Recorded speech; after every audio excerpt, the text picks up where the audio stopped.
This project is named the Jeep, and in fact the idea is to create a simple vehicle.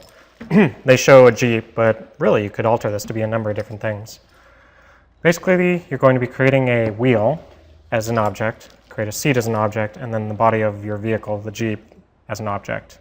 And then you're going to, much like the island scene, put all the pieces together. There is a rocket launcher in the tutorial, that's optional. So this particular tutorial, when they make the tires themselves, one thing to watch out for, they mention that you need to create the outside faces. In the newest version of Blender, which I believe we are currently using, this doesn't work. You actually have to manually select these outside faces in order to create a smooth surface all the way around. So just a reminder for that, you end up having to select the 4 points around the particular face you want and hit the letter F to create the face. What happens now is that if you try and do this inverse selection, it creates a face on this outer hub here, not out here along the edges of it. They talk about creasing and subsurfacing. Creasing, it makes the subsurfacing not kind of pointier at wherever you crease it, I guess is the best way to put it.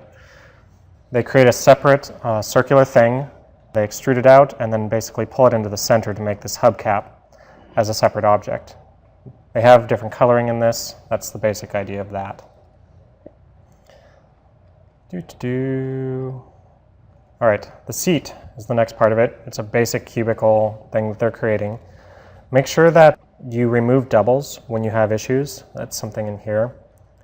There's a possibility when you create this, like might have multiple faces on the interior, and when you do the subsurfacing, it'll try and wrap around those interior faces. So make sure you remove doubles. Doubles are basically 2 or 3 vertices all at the same basic area, but since they're all individual, they all make separate edges and faces and whatnot. It has some creasing in this one as well with the positioning of these.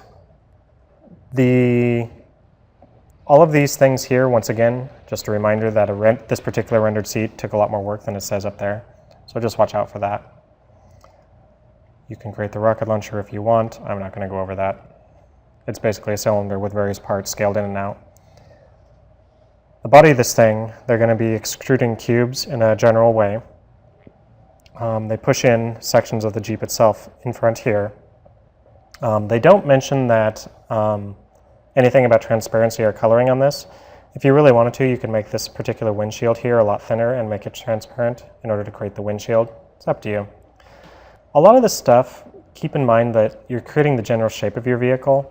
You don't have to follow this exactly unless you are one of those people that must follow every exact direction. If you are, feel free, have a good time. But you're trying to get this shape in particular. That's going to be the case in most of these projects that come in after this.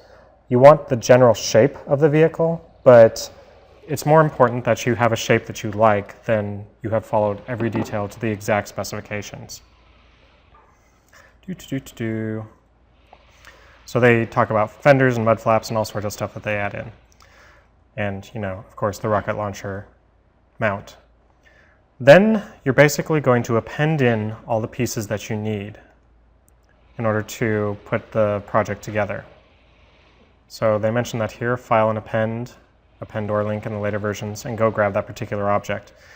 Keep in mind that it may be scaled differently. You might have a gigantic tire you have to scale down. And another thing that you can do is when you're in Blender, you can actually duplicate objects.